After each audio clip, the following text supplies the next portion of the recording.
kasih karunia dan damai sejahtera dari Tuhan Allah Bapa kita dan dari anaknya Tuhan Yesus Kristus menyertai kamu sampai selamanya. Amin. Selamat hari Minggu saudaraku. Dengarkan firman Tuhan hari ini dari Yesaya 5 ayat 1 sampai dengan 7. Demikianlah firman Tuhan. Nyanyian tentang kebun anggur. Aku hendak menyanyikan nyanyian tentang kekasih. Nyanyian kekasihku tentang kebun anggurnya. Kekasihku itu mempunyai kebun anggur di lereng bukit yang subur. Ia mencangkulnya dan membuang batu-batunya, dan menamainya dengan pokok anggur pilihan. Ia mendirikan sebuah menara jaga di tengah-tengahnya dan menggali lubang tempat memeras anggur. Lalu dinantinya supaya kebun itu menghasilkan buah anggur yang baik, tetapi yang dihasilkannya ialah buah anggur yang asam. Maka sekarang, hai penduduk Yerusalem dan orang Yehuda, adililah antara aku dan kebun anggurku itu. Apakah lagi yang harus diperbuat untuk kebun anggurku itu yang belum kuperbuat kepadanya? Aku menanti supaya dihasilkannya buah anggur yang baik. Mengapa yang dihasilkannya hanya buah anggur yang asam? Maka sekarang aku mau memberitahukan kepadamu apa yang hendak kulakukan kepada kebun anggurku itu. Aku akan menebang pagar durinya sehingga kebun itu dimakan habis, dan melanda temboknya sehingga kebun itu diinjak-injak. Aku akan membuatnya ditumbuhi semak-semak, tidak dirantingi dan tidak disiangi, sehingga tumbuh putri malu dan rumput. Aku akan memerintahkan awan-awan supaya jangan diturunkannya hujan ke atasnya.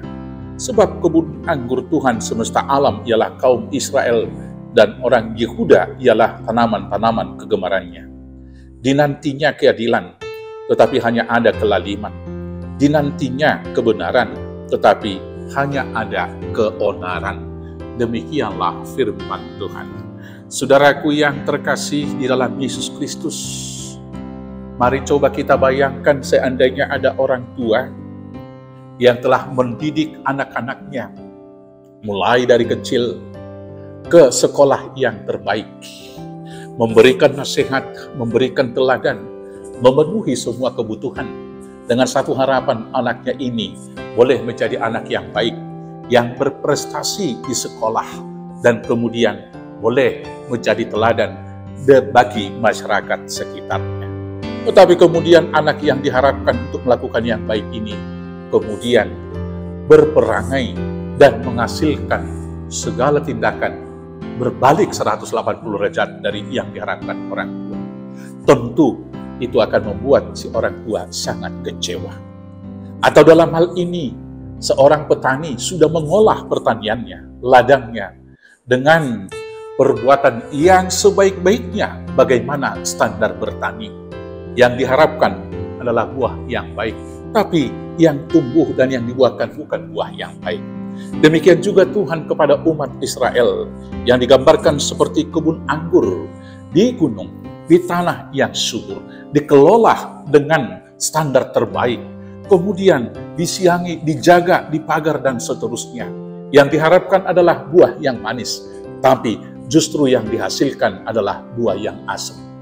Maka pemilik kebun itu, yaitu Tuhan, akan membuka pagarnya supaya tanaman itu dimakan habis. Dan kemudian akan dibuka tembok-temboknya supaya kebun anggur itu diinjak-injak. Tidak akan lagi memberikan hujan dengan memerintahkan awan jangan menurunkan hujannya. Maka kemudian kebun itu akan terbengkalai. Saudara-saudaraku yang terkasih, kita juga adalah kebun anggur Tuhan. Bukan hanya Israel dan Yehuda. Tuhan mengharapkan kepada kita supaya kita menghasilkan buah-buah yang baik. Pertanyaannya, buah apa yang kita buahkan dalam kehidupan kita ini sebagai kebun anggur daripada Tuhan? Bapak Ibu Saudaraku yang terkasih, apakah hanya buah-buah legal formal? Peribadahan, hanya memperkarakan haram dan halal, seperti yang lakukan orang-orang Farisi ketika melihat, yaitu murid-murid Tuhan Yesus makan tanpa mencuci tangan? Saudaraku, kalau masih hanya sebatas itu, tentunya kita belum membuahkan buah yang baik. Tuhan mau supaya secara substansial firman itu betul-betul boleh hidup dalam hidup kita dengan hidup di dalam hati. Sehingga apapun yang kita pikirkan, apapun yang kita ucapkan, dan apapun tindakan kita adalah buah daripada kebenaran yang sudah hidup di dalam hati kita. Maka yang pertama, kebenaran. Buah yang diharapkan Tuhan dari kita adalah kebenaran, supaya dimanapun kita ada, kebenaran itu boleh betul-betul kita katakan. Dan dasar dari kebenaran itu adalah firman Tuhan. Kalau ukuran dunia, hukum, adat, pranata, dan kebiasaan itu boleh bergeser senantiasa dengan perkembangan zaman. Tapi firman Tuhan harus menjadi dasar yang hakiki tentang kebenaran. Maka apapun yang kita perkatakan, apapun yang kita lakukan, kita harus mengukur apakah itu sesuai dengan firman dan kebenaran yang dari Tuhan. Berbuat adil. Saudara-saudaraku yang terkasih, keadilan Tuhan adalah ketika Dia mengasihi kita bahkan ketika tidak patut lagi dikasihi. Tuhan selalu melakukan hal yang terbaik. Tindakan-tindakan yang dilakukan Tuhan bukan respon yang dilakukan oleh manusia. Tuhan melakukan tindakan dan perbuatan yang baik bukan setelah kita beribadah, tapi justru ketika kita masih berdosa, Tuhan melakukan hal yang baik. Dalam konsep hidup manusia sering sekali berpikir bahwa keadilan itu adalah pembagian yang sama rata, perbuatan yang sama. Ketika saudara berbuat baik kepada saya, maka yang adil adalah saya membalas itu dengan kebaikan. Tetapi sebagai umat Tuhan, kita harus meneladani Kristus. Tuhan yang mencari dan memberi, mengambil inisiatif untuk melakukan hal yang baik. Itu yang dikatakan oleh Tuhan Yesus juga di Matius 7:12 dengan berkata, segala sesuatu yang kamu kehendaki supaya orang perbuat kepadamu, perbuatlah demikian juga kepada mereka. Itulah isi seluruh hukum Taurat dan kitab para nabi. Inilah keadilan.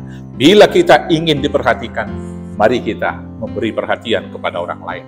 Bila ingin dikasihi, mari kita mengasihi lebih dahulu, karena Allah telah lebih dahulu mengasihi kita.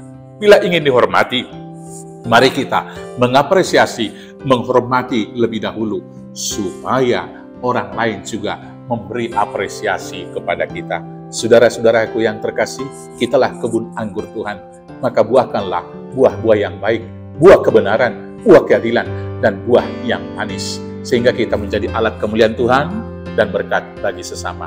Selamat berbuah, Tuhan Yesus memberkati. Amin. Kita bersatu dalam doa. Terima kasih Bapa yang baik, biarlah buah kami lebat dengan pertolongan Roh Kudus, sehingga yang kami buahkan adalah buah yang manis untuk kemuliaan Tuhan dan berkat bagi sesama. Di dalam Yesus Kristus Tuhan Juru Selamat kami yang hidup. Amin.